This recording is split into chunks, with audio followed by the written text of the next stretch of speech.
13 November Dhalai বিধানসভা আসনে উপনির্বাচন। হাতে আর বেশি সময় নেই। শেষ লগ্নের প্রচারে ব্যস্ত শাসক বিরোধীরা। বরাকে একমাত্র ধলাই আসনে অনুষ্ঠিত হচ্ছে উপনির্বাচন। তাই দলীয় প্রার্থীকে জয়ী করতে মাঠ চষে বেড়াচ্ছেন কাছাড় জেলার অভিভাবক মন্ত্রী জয়ন্ত মল্ল বড়ুয়া। ভাগাবাজারে এক জনসভায় সংখ্যালঘু ভোটারদের আকৃষ্ট করার চেষ্টা করেন মন্ত্রী। তিনি বলেন, ভাগাবাজারে বহু মুসলিম মানুষ ব্যবসা করছেন, কিন্তু বিজেপি সরকার সেই ব্যবসায়ীদের কখনো হেনস্থা করেনি। এই এলাকার সংখ্যালঘু মানুষকে কোনো সরকারি প্রকল্প থেকে বঞ্চিত করা হয়নি। মানুষ বিজেপিকে ভোট দেন না, কিন্তু সরকার কাজ করে যাচ্ছে।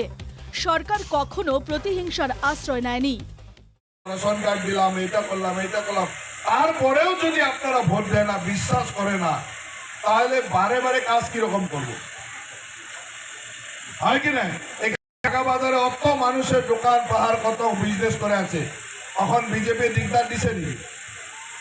আমার হাজি সাহেব আছে এখানে, হাজি সাহেব ছিল না এখানে, সবাই সুন্দর সুন্দর ব্যাপার। আমার বিজেপির মানুষ তখন ডিস্টার্ব দিছে, আপনার ব্যাপার বন্ধ করে দিছে। সরকার তো আমার মন্ত্রী, তো গার্জেন মিনিস্টার, আমি কত কত ব্যাপার চলে, আমি কি বন্ধ করতে পারি না? আমার যদি হিংসা উঠে কি বন্ধ করতে পারবো না? বন্ধ করে দিতে পারি, কিন্তু কখন করছি নাকি? করা তো নাই। যখন বারবার ভোট দিবেন না, তাহলে তো করার একবার মন যাবো না, একবার করার মন তো যাবো। মন্ত্রী জয়ন্ত মল্ল বড়ুয়া আক্ষেপের সুরে বলেন, সংখ্যালঘু মানুষ যদি বিশ্বাস করেন না, তাহলে বিশ্বাস ভাঙার কাজ করে দেখা যেতে পারে। আমার যদি বারবার এরকম ভোট দেয় না, কাজ করার পরে রাস্তা বানাচ্ছি, অসুবিধা দেয় না, কখনো প্রবলেম করে, তারপরেও যদি কংগ্রেসের পিছে পিছে আওড়া থাকে, কংগ্রেসের পিছে পিছে যায়, তাহলে তো একবার বাস দিতে মন যাবো না? যাবো কি নাই? যাবো কি নাই?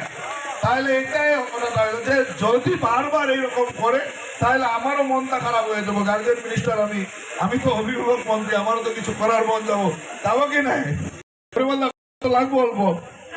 তো কথাটা হইলো যে আমি সবাই মিলে উন্নতি করতে চাই, ঢাকা বাজারের উন্নতি হতে লাগবো, এখানে সুন্দর বিজনেস করছে, এগুলো খুব সুন্দরভাবে চলতে লাগবো, সবাই একসঙ্গে চলতে লাগবে।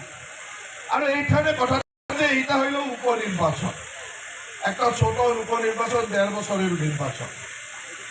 অলরেডি কেন্দ্রে আমার সরকার 5 বছরের জন্য আছে, নরেন্দ্র মোদী সরকার আছে।